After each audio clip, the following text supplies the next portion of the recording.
Ito ay paalala ko lang sa'yo ha.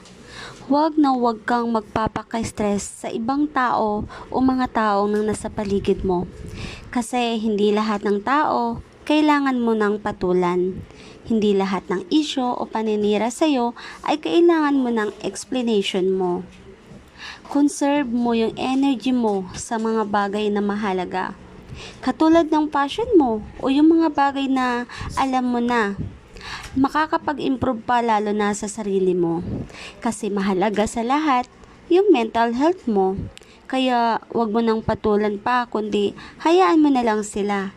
Sana protektahan mo naman yung peace of mind mo. Sana protektahan mo naman yung inner peace mo. Kasi ikaw lang yung makakapagbigay niyan para sa sarili mo. Hindi yung ibang tao na nananira sa'yo. Kasi sa mundong ito, tamaan na kung sino yung tamaan. Pero gusto ko lang talaga magsabi ng katotohanan na yung mundo ay punong-puno ito ng mga toxicity na tao.